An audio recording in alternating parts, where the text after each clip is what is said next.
Hi guys, welcome to my channel. See, that's how this journey begins, not just for you guys, the viewers of this analysis, but also for Céline and Jesse themselves, whose first words aboard the Eurail train set in motion one of the most cinematic romances of all time. Yeah, that's how it actually worked in a movie. See, Richard Linklater's Before Sunrise, a 1995 movie, isn't a film about action or spectacle. It's about conversation, about connection, about the fragile beauty of moments that fade too soon. It's a story that is stripped of a lot of that plot-driven complexity, but also at the same time, it is very rich in this human essence and truth. Co-written by Linklater and Kim Krizan, the film unfolds almost entirely over a single night in Vienna. It introduced the world to Jesse, played by Ethan Hawke, and Céline, played by Julie Delpy, whose wandering dialogue feels both spontaneous and deeply profound. Linklater himself drew this inspiration from a real-world chance encounter in 1989 with a woman named Amy Lerhaupt, a night of talking, walking, and wondering what might have been. Anyway, so let's revisit that single night, unpack its themes, and relive the conversations that defined one of cinema's most intimate explorations of love and time.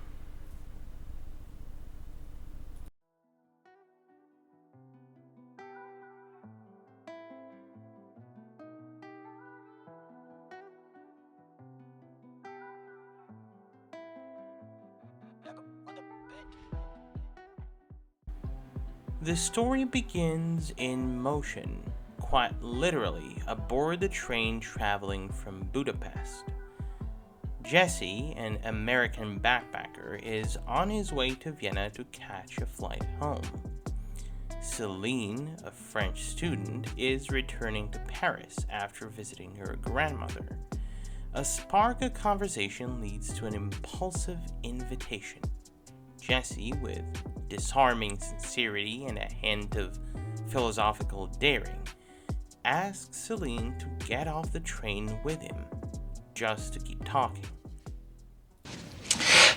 Jump ahead 10, 20 years, okay? And you're married.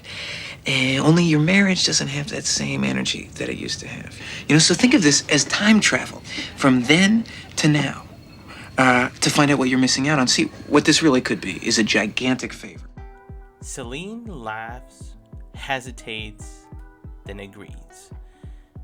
Later, in a moment of honesty disguised as play, she admits during a mock phone call that she had been ready to get off the train anyway. Neither can afford a hotel, so they decide to spend the night wandering through Vienna, a decision that essentially becomes the film's entire premise. As they meander through cafes, record shops, bridges, and parks, their dialogue ranges from love and death to art, memory, and the meaning of connection itself. Every location they pass through becomes a mirror for their emotions, spontaneous, open, and alive to possibility. Their first kiss arrives atop the Vienna Riesenrad Ferris wheel at sunset, a cinematic image that encapsulates everything the film stands for. Time suspended, intimacy framed by impermanence.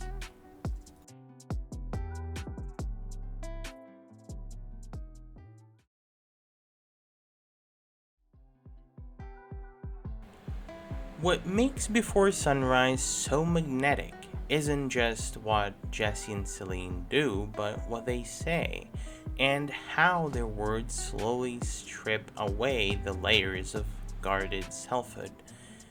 They discuss their past relationships with a mix of humor and melancholy.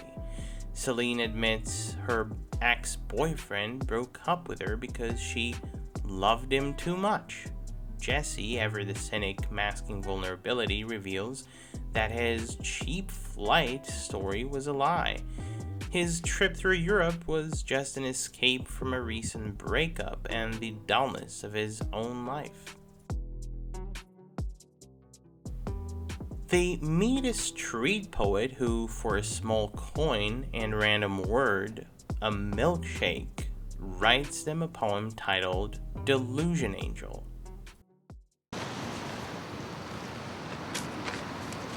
Sure, okay. Daydream delusion. Limousine eyelash. Oh, baby, with your pretty face. Drop a tear in my wine glass. Look at those big eyes. See what you mean to me. Sweet cakes and milkshakes. I'm a delusion angel. I'm a fantasy parade. I want you to know what I think. Don't want you to guess anymore. You have no idea where I came from. You have no idea where we're going. Lodged in life, like branches in the river, flowing downstream, caught in the current. I carry you. You'll carry me. That's how it could be. Don't you know me? Don't you know me by now? Great. Thanks. The line cuts through Jesse's cynicism, though he quickly retreats to skepticism, assuming the poem was pre-written. Céline, ever the romantic, chooses to believe in the moment's sincerity. In a cafe, they engage in a game of pretend phone calls, each calling a friend to describe their new companion. What begins as play turns intimate as they confess feelings indirectly. Céline admits she knew something special was happening from the moment she saw him on the train. Jesse confesses that he didn't come to Europe for adventure. He came to forget himself. Later, in a quiet park, they share wine and wrestle with the tension between desire and fear.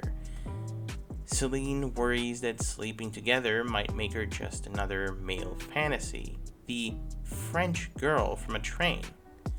Jesse insists otherwise. You don't want to see me again? No, of course I do. Listen, if somebody gave me the choice right now of to never see you again or to marry you, right, I would marry you. Right? And maybe that's a lot of romantic bullshit, but people have gotten married for a lot less. By the next scene, the camera leaves their intentions ambiguous, but the emotional consummation is undeniable.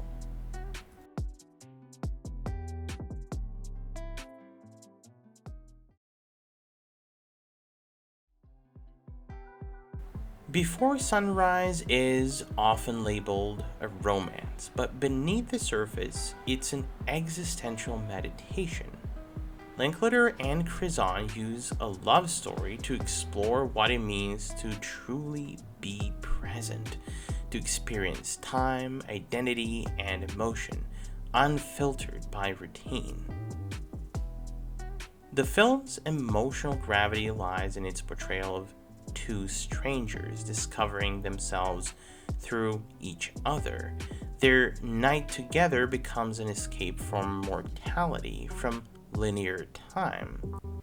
This contrast comes into focus when they visit the Friedhof der Namenlosen, the cemetery of the nameless, a haunting symbol of anonymity.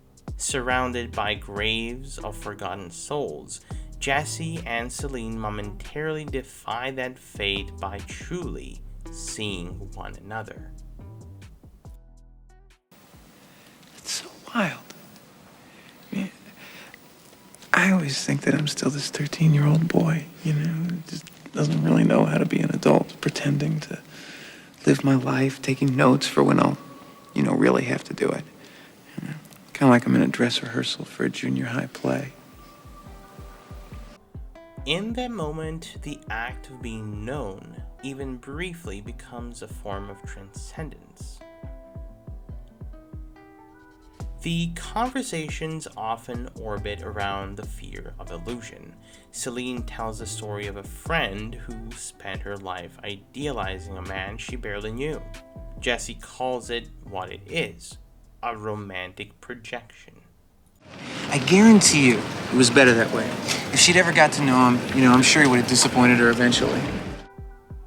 Both struggle with this idea that human connection often collapses under the weight of our fantasies.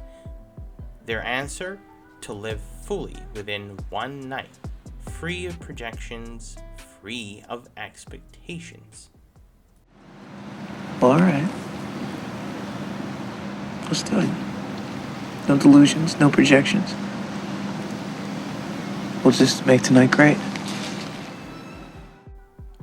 It's one of the trilogy's most defining lines, a manifesto for authenticity in the face of inevitable impermanence.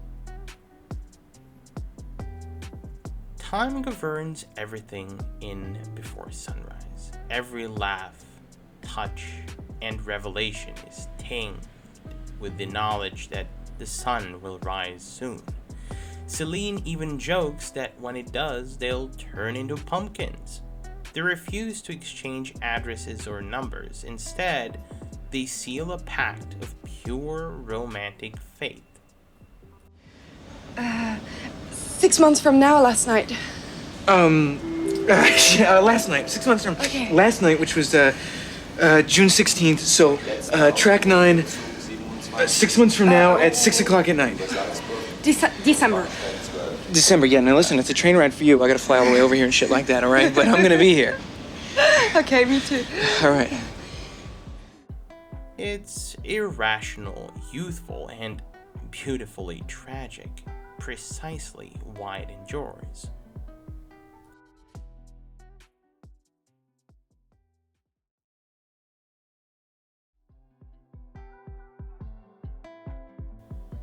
As Céline boards her train and Jesse watches it pull away, the film leaves us in a state of suspended hope.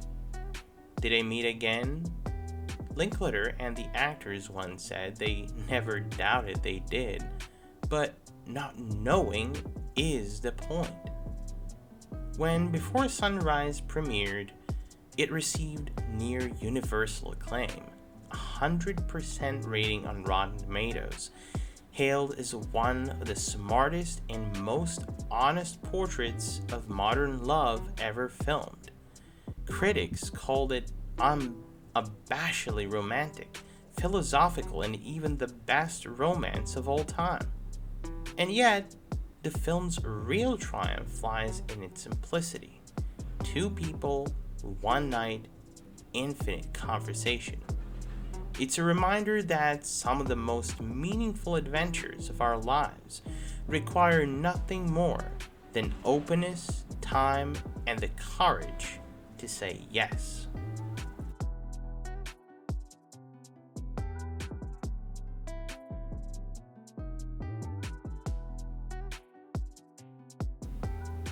What was your favorite moment or line from Before Sunrise?